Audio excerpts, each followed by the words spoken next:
मैं जब ऐसी बातें करता हूँ ना, मुझे स्टेज पे बहुत ज्यादा बोलना नहीं आता। मैंने हमेशा से पढ़ाना सीखा है और जिंदगी ने वही सिखाया कि 16-18 घंटे जितने भी हैं उठो, काम करो, रात तक करते रहो, सो जाओ।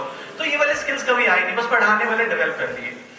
ऐसा इसलिए बोल रहा हूँ बिकॉज जब मैं आपको एक मोटिवेशनल स्टोरी सुनाता हूँ ना, आप लोगों को कम सुनाता हूँ, ऑनलाइन में बहुत सारे लेक्चर होते हैं, तो जहां मुझे लगता है कि जनता थोड़ी ठंडी पड़ रही है सुना देता हूँ। पर मुझे कभी किसी स्टोरी से मोटिवेशन नहीं आता। मुझे कभी ऐसा फील नहीं होता कि ये सुना दे तो मैं भी मोटिवेट हो जाऊं। बट कुछ कुछ एक्सेप्शनल स्टोरीज होती हैं जो मोटिवेशन तो नहीं करूंगा बट रोंगटे खड़े कर देती है। मुझे याद है 2018 के अंदर मेरा एक स्टूडेंट था जो मेरे पास आया बिना फुटवियर वियर करे, चप्पल बिना पहने। तो मैंने देखा महाराष्ट्र से लोग आते हैं ना, तो वो बाहर या फिर साउथ वाले ये लोग बाहर फुटवियर खोल देते हैं। वो क्लासरूम में आया, मुझे लगा नॉर्मल है, क्लासरूम के बाहर चप्पल उतारी होगी। मैंने हर दिन नोटिस किया, पर एक दिन मुझे वो सड़क पे मिला और उसने चप्पल नहीं पहन रखी थी। तो मैंने कहा यार फुटवियर नहीं है तेरे पास? ही सेड कि मेरी शादी हो चुकी है, मेरी डॉटर है, वो सड़क पे गिर गई थी और गिरी ऐसे कि उसकी फिंगर्स मुड़ गई थी इस तरह से, और मेरे पास सर्जरी के लिए पैसे नहीं है। सो आई हैव डिसाइडेड कि जब तक मैं एएफओ नहीं बन जाऊंगा मैं तब तक फुटवियर नहीं पहनूंगा। ना just try to see the dedication के लोगों की किस तरह की मजबूरियां होती हैं कि बेटी का ऑपरेशन करवाना और वो बंदा चप्पल नहीं पहनेगा। 3, 4, 5 महीने तक बैचेस थोड़े छोटे होते थे बिकॉज कंपटीशन कम था ना, कम पढ़ाना पड़ता था। 3, 4, 5 महीने निकले और इंटरव्यू का टाइम था। इंटरव्यू के टाइम पे ही was also mains pre qualify कर लिया उसने। ही डिसाइडेड कि मैं फुटवियर के बिना ही जाऊंगा। तो मैंने कहा यार ये थोड़ा रॉन्ग इंप्रेशन डालेगा, फुटवियर पहन ले। ही सेड नहीं। वो बंदा बिना फुटवियर पहने इंटरव्यू के अंदर गया है और उस बंदे ने फर्स्ट अटेम्प्ट के अंदर एग्जाम क्वालिफाई किया। अब आप बस सोच के देखिए कि जिसके मन में चल रहा होगा कि बेटे की सर्जरी पेंडिंग है, मुझे करवानी ही है, लेकिन आप ये भी समझ सकते हैं शादी हो जाए, गैप आ जाए तो पढ़ना मुश्किल हो जाता है। बट उस बंदे ने फर्स्ट अटेम्प्ट में क्वालिफाई किया। चलो कंपटीशन कम था। एक स्टोरी जिसने मुझे मोटिवेट किया, एक स्टूडेंट था जिसने बताया कि वो, आप लोगों को पता होगा, आप लोग पंजाब में है, Punjab international board boundary share करता है पाकिस्तान के साथ। तो यहाँ आपको बहुत सारे लोग मिल जाएंगे जो माइग्रेंट है, रिफ्यूजी है ना। सो 1947 में डिवीजन हुआ तो बहुत सारे लोग वहां से यहाँ आ गए, तो इधर बहुत सारे लोग हैं। सो ही टोल्ड मी कि मैं लोअर कास्ट से आता हूँ और हम रिफ्यूजी हैं, हम वहां से माइग्रेट हुए थे। लैंड उनके पास नहीं है, घर उनके पास नहीं है, और उसके फादर नहीं थे, मदर और वो लड़का, नाम था उसका नरसीरा। आप देखेंगे तो मेरे यूट्यूब पे उसकी स्टोरी भी है। उसने बताया कि कोई हमें घर में जॉब भी नहीं देता था, बर्तन साफ करने की भी नहीं देता था, बिकॉज आप लोअर कास्ट के हो। डिवीजन कर दिया था सोसाइटी का। तो उसने बताया कि उसकी मदर को काम मिला क्या, तारकोल से लुक कहते हैं, जो काला काला मटेरियल सड़क पे डाला जाता है, उसकी मदर को वो सड़क पे तारकोल डालने वाला काम मिला। उसकी मदर वहां पे सड़क पे तारकोल डाल दी है। एंड उसने मुझे बताया कि वो दिन भी थे जब वीट की हार्वेस्टिंग के बाद, आप लोग एग्रीकल्चर से आप जानते हैं कि हार्वेस्टिंग में कुछ दाने खेत में गिर जाते हैं। After harvesting they both mother and son field में जाया करते थे, वो दाने चुग लेते थे, उसमें नमक डाल के बॉयल करके खा लेते थे। This is how they survived. उस बंदे ने विदाउट एनी रिसोर्सेज तैयारी शुरू करी। He was having just our books, nothing else. Course के अंदर पैसा नहीं था और उस बंदे ने सिर्फ बुक्स के दम पर एक ही अटेम्प्ट के अंदर एग्जाम क्वालिफाई किया। Now again just try to see the dedication. क्या हालात रहे होंगे जब खेत के अंदर दाने चुग के उबाल के खाने पड़े, है ना। जब लोग मेरे पास आते हैं, मेरा नेचर ना थोड़ा सा काइंड ऑफ अग्रेसिव है। उसका कारण ये कि मुझे लगता है कि सब बातें बकवास है। इफ समवन इज सेइंग कि मुझे पानी सूट नहीं कर रहा, बकवास। इफ समवन इज सेइंग कि मुझे खाना सूट नहीं कर रहा, मैं नहीं मानता हूं, क्योंकि शायद मैंने वैसे ही हालात देखे और वैसे लोगों को देखे सेलेक्ट होते हुए। मैंने जितने इंटरव्यूज रिकॉर्ड किए इस टाइम पे, मैं आपको रियलिटी बता रहा हूं, मैंने जितने भी इंटरव्यू रिकॉर्ड किया ना, हर एक बच्चे ने मुझे बोला कि I was not using any social media.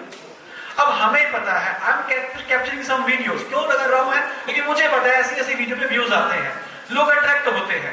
हमारा तो काम है, हमें पढ़ाने वालों को पढ़ाना और ना पढ़ाने वालों को पढ़ाना ही है।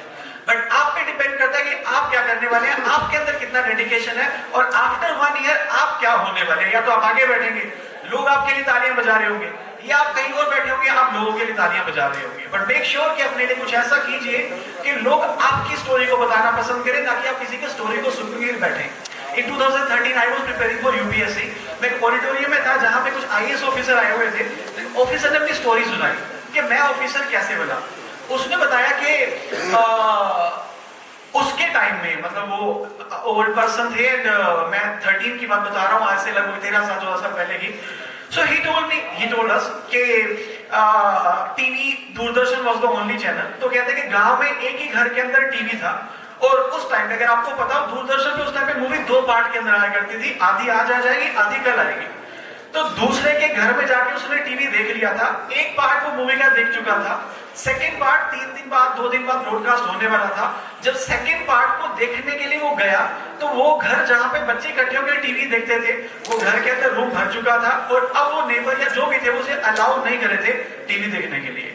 अब आजकल के जमाने में नेटफ्लिक्स है, हमारे पास बहुत सारी चीजें हैं, पर सोचो जहां पे मोबाइल फोन नाम की आइटम नहीं है और मूवीज एक ही मिलेगी देखने को, और वो भी 2 पार्ट के अंदर। फर्स्ट पार्ट देख चुके हैं तो सेकंड पार्ट के लिए बंदा भर रहा होगा ना। तो उसने बताया कि मैं ना रोते रोते पापा के पास चला गया, मुझे तो टीवी देखना ही देखना है, मुझे मूवी देखनी है। And then he said my father said something जिसने मेरी पूरी लाइन बदल दी, मेरी पूरी जिंदगी बदल दी। उसके फादर ने उस आईएएस ऑफिसर को उस चाइल्डहुड के अंदर एक बात कही, और वो चाइल्डहुड की बात है, कुछ लोगों में अंडरस्टैंडिंग होती है, कुछ लोगों में नहीं होती है। सो उसके फादर ने उससे कहा कि आज तुम किसी को टीवी पे देखने के लिए मर रहे हो, कुछ ऐसा काम करो कि लोग तुम्हें टीवी पे देखने के लिए मरना शुरू करें। And he said from that day onward मैंने कभी टीवी नहीं देखा, and he was in front of me, और वो आईएएस ऑफिसर था। मैं बस इतना बताना चाहता हूं कि जिन लोगों के अंदर लगन होती है ना, जो करने वाले होते हैं ना, वो नहीं रुकते हैं, और करने वाले लोग दिख जाते हैं कौन करने वाला और कौन नहीं करने वाला है। ना तो कोई स्ट्रेटजी होती है, ना कोई स्मार्ट वर्क होता है, ना कुछ और होता है। करने वाले 9th एडिशन से भी कर जाते हैं, ना करने वाले 11th से भी नहीं कर पाएंगे। तो आप पे डिपेंड करेगा। मैं आपको इतनी स्टोरीज क्यों सुना रहा हूँ? मैं इसलिए सुना रहा हूँ, एज आई सेड अर्लियर, कि ऐसी स्टोरीज हार्डली होती है जो मुझे मोटिवेट करती है। तो ये वो स्टोरीज थी जिसने मुझे मोटिवेट किया, मुझे सिखाया कि मुझे लाइफ में आगे कुछ करना है। अब ये तो पास की स्टोरी थी, एक कल की स्टोरी सुनाता हूँ। बोला कि ब्लड कैंसर का सबसे सीरियस स्टेज होता है। 22 के अंदर उसके हस्बैंड की कीमोथेरेपी स्टार्ट हुई, और ये मुझे कल नहीं बताया। मैं टेलीग्राम पे उससे बात करता हूँ, मुझे बताती रहती कि ये प्रॉब्लम आ रही है, वो प्रॉब्लम आ रही है, हाउ शुड आई कंटिन्यू। मैं उसे गाइड करता हूँ। वो अपने हॉस्पिटल की फोटो मुझे भेजती रहती है कि सर आज हस्बैंड को ऐसे हो गया, वैसे हो गया, मैं बहुत नर्वस हो गई हूँ, नेगेटिव हो गई हूँ। मुझे भी जो समझ आता होता सारी रिप्लाई मैं उसे कर देता हूँ। 2023 जब उसकी लाइफ के अंदर थोड़ा ठीक हुआ, कीमो लिया या फिर जो भी ट्रीटमेंट, मैं तो डॉक्टर नहीं हूँ, मैं नहीं जानता ये सब, बट उसके हस्बैंड ठीक हो गए। 23-24 अब उसके प्रिपरेशन हैम्पर हो गई, बिकॉज वो हॉस्पिटल में थी, अपने हस्बैंड को देख रही थी, और उसके साथ कोई और नहीं था एक्सेप्ट हर ब्रदर। उसकी लाइफ फिर से नॉर्मल हुई, हस्बैंड उसके ठीक हो गए, एंड शी सेड कि हमारे कुछ ड्रीम्स है। ऐसी स्टेज से कोई बाहर आएगा तो ऑब्वियसली फिर स्टडी पे फोकस कम हो गया, अपने पार्टनर पे फोकस हो जाता है, यार की जिंदगी तो जीनी है ना। तो उसने बताया कि वो कहीं ट्रिप पे गए, लॉन्ग ट्रिप पे, and that on bike, because generally गाड़ी से जाते हैं ना हम लोग। सब कुछ ठीक ठाक कंप्लीट करा, और उसके बाद जैसे वापस आ रहे थे तो उसके हस्बैंड को नेक पेन होना स्टार्ट हो गया। आफ्टर फ्यू डेज वो पेन सीवियर हो गया, फीवर हो गया। 2 साल ट्रीटमेंट चला था, वो ठीक हो गया था, बट उसे दोबारा से कैंसर डिटेक्ट हो गया। She use some word collapse या कुछ ऐसा, मैं टेक्निकल टर्मिनोलॉजी नहीं जानता। 24 के अंदर फिर से वो सिलसिला स्टार्ट हो गया, हालांकि डेट वही ज्यादा अच्छे से जानती होगी, मैं तो उतना याद नहीं कर पाया। 24 के अंदर उसने अपना 3rd अटेम्प्ट दिया, बिकॉज 2nd अटेम्प्ट वो नवंबर के टाइम में हॉस्पिटल में थी। दिसंबर के अंदर उसने पेपर दिया भी है, तो वो कैसा ही दिया, बिकॉज वो तैयारी नहीं कर पाई। 23 के अंदर फिर से अटेम्प्ट दिया, she was unable to qualify the exam.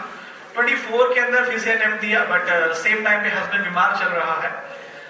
25 उसकी एज हो जाती है 30 इयर्स। 30 इयर्स मतलब आईबीपीएस ईयरफॉर्म में मैक्स लास्ट है आपका, है ना। अब लास्ट अटेम्प्ट है आपके पास, करना ही पड़ेगा, but at the same time husband को जो साथ है ना, उसका भी ध्यान रखना है।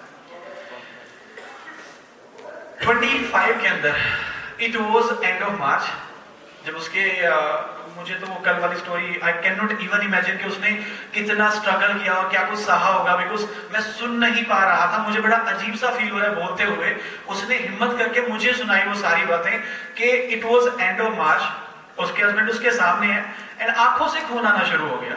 आई was unable to listen this story, because मुझे बातों के रिप्लाई करने आते हैं, बट मैं उसके सामने रिप्लाई नहीं कर पा रहा था कि यार मैं बोलूं किसे, कैसे इसे। शी टोल्ड मी कि उसके हस्बैंड के सामने, हस्बैंड की आंखों से आंसू नहीं खून आने लगा, and after few hours her husband passed away. उसके हस्बैंड की ख्वाहिश थी ये कि बहुत अच्छे से जानता था, in fact he is not from agriculture background, but वो अक्सर जिक्र करती थी, हॉस्पिटल में स्टडी करती थी। अब उसके हस्बैंड चले गए, उसके 4 दिन बाद मुझे फिर से टेलीग्राम पे मैसेज आता है। मुझे 4 दिन बाद उसने बताया कि ऐसा ऐसा मेरे साथ हो गया, but I want to continue. अब पहले तो मैं एक्सेप्ट नहीं कर पा रहा हूँ कि कितना सारा करेज उस लड़की ने लिया होगा कि after 4 days she again want to start the preparation and that too इतने सारे बर्डन के साथ। एंड उसने ये भी बताया कि जैसे ही ऐसा कुछ हुआ ना तो उसके रिलेटिव जो उसके हस्बैंड के रिलेटिव्स थे वो घर में आके ये कहने के लिए कि अभी ये यंग लड़की है, ये पैसा लेके भाग जाएगी, जहां जहां पे भी लोगे में इसका नाम है उसको हटवा। आप सोच के देखो जिसके साथ ऐसा कुछ हुआ है and it was not arrange marriage, उसकी लव मैरिज थी। तो लव मैरिज में शायद इमोशन ज्यादा जुड़े होते हैं, आई एम नॉट सेइंग कि अरेंज में नहीं होते, बट जस्ट सो कितने उसके इमोशन जुड़े होंगे, किस तरह से उसने खुद को खड़ा किया होगा कि मैं दोबारा से शुरू करना चाहती हूँ। और उसके बाद जब ऐसा कुछ हुआ होगा तो कैसे उसने कंटिन्यू किया होगा। और उसने मुझे 2023 के अंदर बोला था कि सर जब मैं सेलेक्ट हो जाऊंगी ना मैं चंडीगढ़ आपसे मिलने आऊंगी। एंड आई वाज फाइन, ठीक है, and I was waiting for that selection. Last year we had 507 selection. जब सिलेक्शंस होते हैं ना मुझे पार्टी के अंदर मजा नहीं आ रहा होता। उसका एक ही कारण होता है कि मेरे बहुत सारे स्टूडेंट जो मेरे करीब होते हैं ना वो सेलेक्ट हो जाते हैं एंड बहुत सारे वो जो सेलेक्ट नहीं हो पाते हैं, तो उनके सिलेक्शन ना होने का गम मेरे साथ होता है और आप जैसों के सिलेक्शन होने की खुशी मेरे साथ होती है, तो मैं एंजॉय नहीं कर पाता उस चीज को। But finally today we have that day when Pallavi is with us and she qualified IBPS AFO exam.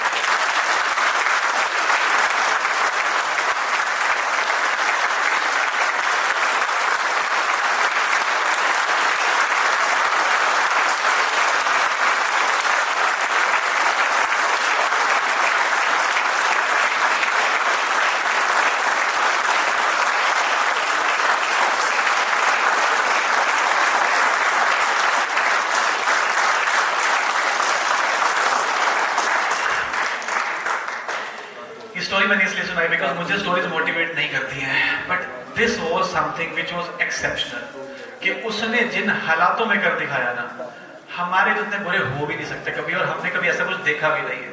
तो जस्ट ट्राई टू इमेजिन जो लोग अपने गोल की वैल्यू को पहचान लेते हैं ना फिर उन्हें रोकने वाला कोई नहीं होता।